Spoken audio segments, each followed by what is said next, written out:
Dans cette vidéo, je vais vous présenter très rapidement quelques fonctions de la plateforme Moodle, adaptée à une pédagogie inversée, en particulier sa capacité à gérer les vidéos, qu'elles soient embarquées ou intégrées. Moodle est un outil extrêmement puissant, extrêmement complet. Vous trouverez très facilement de très nombreux tutoriels sur Internet.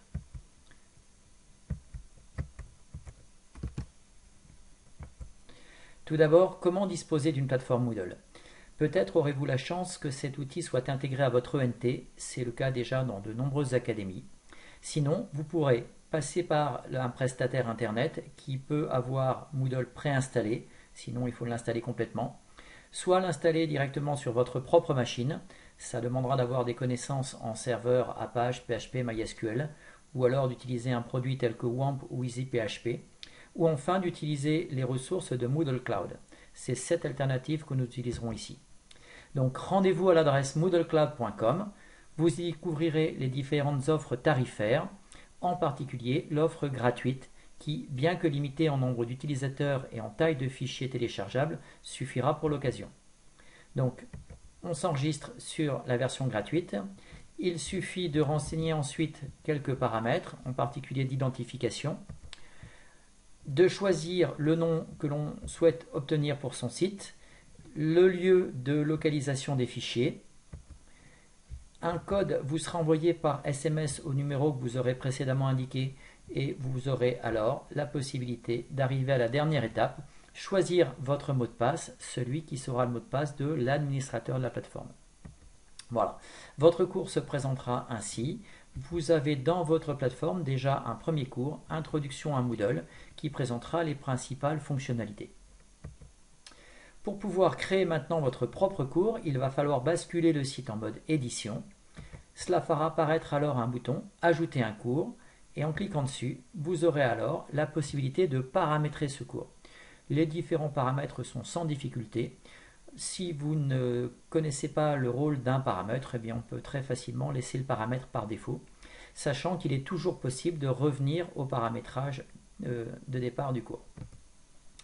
Cette opération se termine par la possibilité d'inscrire des utilisateurs. Une chose très importante sur Moodle, c'est que c'est l'enseignant, le propriétaire du cours, qui choisit qui sont ses visiteurs.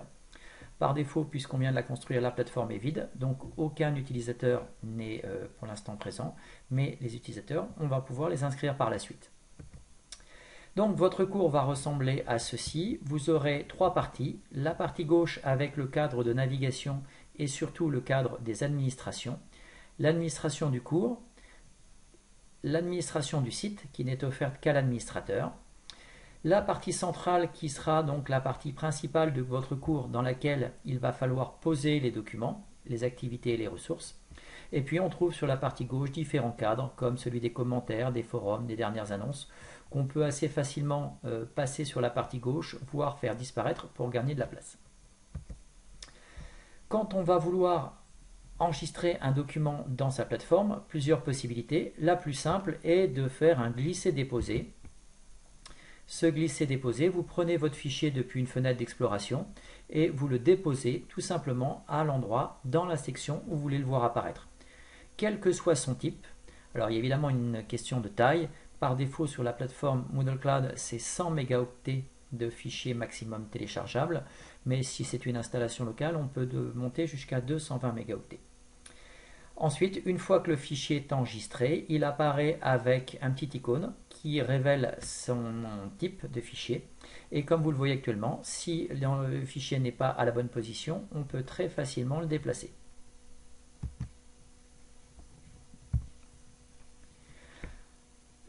Enregistrer un fichier, notamment un fichier vidéo sur la plateforme, n'est peut-être pas toujours une bonne idée parce que ça risque de prendre beaucoup de place. Une alternative efficace sera d'intégrer depuis un suite de partage vidéo le fichier correspondant.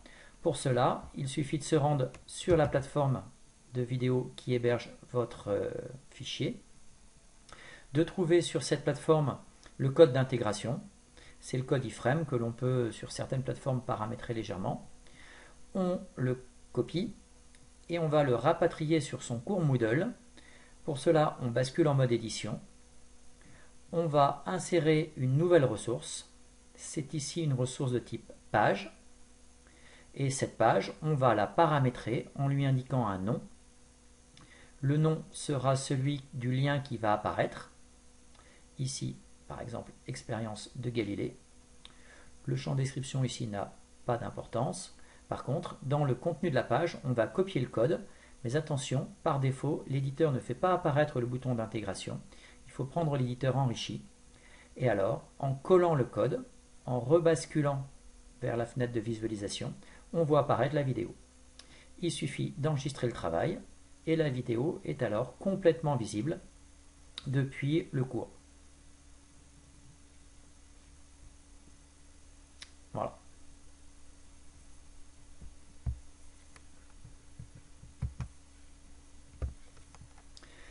Moodle intègre aussi de très nombreuses ressources et de très nombreuses activités, des activités interactives comme les tests par exemple. Les tests vont faire appel à des questions qui sont stockées dans une banque.